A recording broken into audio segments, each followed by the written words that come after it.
नमस्कार, आप देख रहे हैं सिटी तहलका। मैं हूं आपके साथ ओम पांडे। तो 23 दिसंबर को हरियाणा के पंचकुला में हुए ट्रिपल मर्डर मामले में एक बड़ा खुलासा हुआ है। जी हां, ये बड़ी जानकारी आपको दे दें, जहां इस ट्रिपल मर्डर में हुए खुलासे ने इस मामले को एक नए मोड़ पर लाकर खड़ा कर दिया है। तो अब ये जानकारी आपको दे देते हैं। तो सबसे पहले आप ये जान लीजिए, जो खुलासा हुआ है सबसे बड़ा वो ये है कि आखिर इस हत्याकांड का मास्टरमाइंड कौन था और क्या थी इसके पीछे की वजह। तो आपको बता देते हैं कि पुलिस के एक अधिकारी ने खुलासा किया है कि इस हत्याकांड में जो मास्टरमाइंड है वो है नंदू, जिसका असली नाम है कपिल सांगवान, जो कि विदेश में है, फरार है और वो इस हत्याकांड के पीछे है। तो अब आपको डिटेल में जानकारी दे देते हैं कि आखिर क्या था ट्रिपल मर्डर जो कि पंचकुला में हुआ। तो जानिए। तो आपको बता दें कि 23 दिसंबर की रात को तीन जो मित्र होते हैं, तीन युवक युवतियां होते हैं, वो अपनी स्कॉर्पियो गाड़ी में एक बर्थडे पार्टी से आए थे। वो अपने घर में गाड़ी को खड़ा ही कर रहे थे, पार्क ही कर रहे थे, लेकिन तभी उनकी स्कॉर्पियो गाड़ी में जो है ताबड़तोड़ फायरिंग करनी शुरू कर देते हैं घात लगाए बैठे बदमाश। और जानकारी ये है कि इस हत्याकांड के दौरान जब फायरिंग हुई तो 10 से 15 राउंड फायर किए गए, जिसमें कि दिल्ली के नसबगढ़ के रहने वाले विनीत उर्फ विक्की और जींद के उचानाकला गांव की रहने वाली वंदना उर्फ निया और विक्की का जो भतीजा था जिसका नाम तीर्थ और उसकी उम्र महज 17 साल थी, इन तीनों की मौत हो जाती। अब इस मामले के पीछे बड़ी वजह भी निकल कर आई है। तो देखिए, जैसा कि हमने आपको बताया कि ये जो तीनों युवक युवतियां थे, ये बर्थडे पार्टी एंजॉय करके अपने घर में आ ही रहे थे, तभी ये हत्याकांड हुआ और अब इसके पीछे की वजह भी आई। तो आखिर जिस गैंगस्टर का हमने नाम लिया नंदू, ये आखिर इस हत्याकांड के पीछे कैसे है, क्यों इसने इस हत्याकांड को रचा, ये भी आपको बता देते हैं। तो नंदू ने इस हत्याकांड को अंजाम देकर अपने जीजा की हत्या का बदला लिया है। आपको बता दें कि उसका निशाना विक्की और उसका भतीजा तीर्थ था, जानकारी जो कि मिली है, लेकिन वंदना उर्फ निया इस हत्याकांड में इसलिए मारी गई क्योंकि वो उनके साथ थी। तो अब आपको बता देते हैं कि आखिर क्यों जीजा की हत्या का बदला, जीजा की मौत का बदला लेता फिर रहा है नंदू।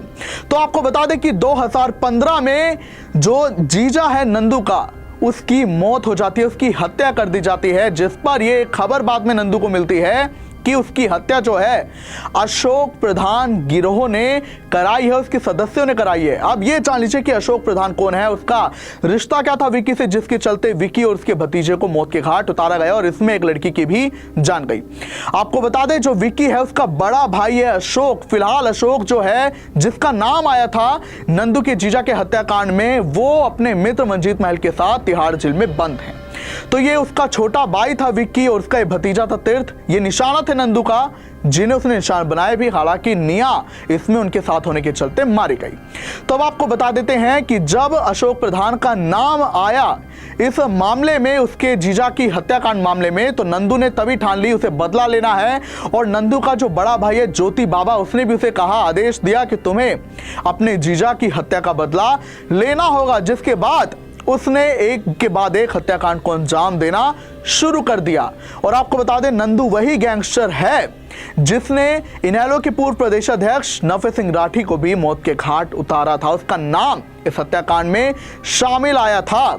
अब आपको ये जानकारी देते हैं, तो जैसे ही उसकी आंखों में, उसके दिल में जीजा के हत्याकांड का बदला लेना था, जो कि वो कर भी रहा है अभी भी, तो उसने एक के बाद एक लोगों की हत्या की जो कि उसके जीजा की हत्या मामले में शामिल थे। और आपको बता दें कि जो, क्योंकि भाई था विक्की उसका, अशोक प्रधान का, इसलिए विक्की को भी उसने मौत के घाट उतरवा दिया, उसके भतीजे को भी मौत के घाट उतरवा दिया।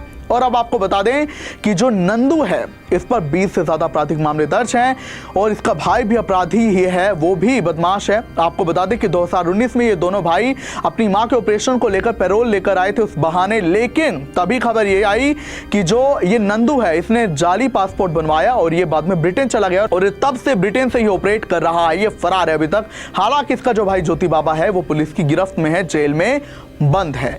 तो ऐसे में अपने जीजा के हत्याकांड का बदला लगातार नंदू ले रहा है, जिसका नतीजा ये निकल कर रहा है कि पंचकुला में भी 23 दिसंबर को एक और हत्याकांड को अंजाम दिया गया। बहरहाल अब देखना होगा पंचकुला पुलिस इस मामले में अब क्या कुछ गिरफ्तारियां करती है और क्या ये नंदू उनके हाथ आएगा कि नहीं और क्या कुछ खुलासे होते हैं। अब इजाजत चाहूंगा, नमस्कार, देखते रहिए सिटी तहलका।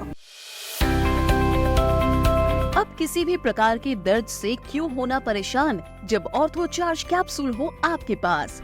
सभी प्रकार के दर्द में आयुर्वेदिक पद्धति पर आधारित रामबाण इलाज। कबीर औषधालय का ऑर्थो चार्ज ऑयल कैप्सूल और सिरप आपको देता है तुरंत आराम। अनेक प्रकार के दर्द जैसे sciatica, spondylitis, rheumatic pain, arthritis, lumbar pain, सभी दर्द को दूर करने का रामबाण इलाज। 100% आयुर्वेदिक जड़ी बूटियों से बनाया गया ऑर्थो चार्ज कैप्सूल और ऑयल एक बार प्रयोग में अवश्य लाएं। अधिक जानकारी के लिए संपर्क करें।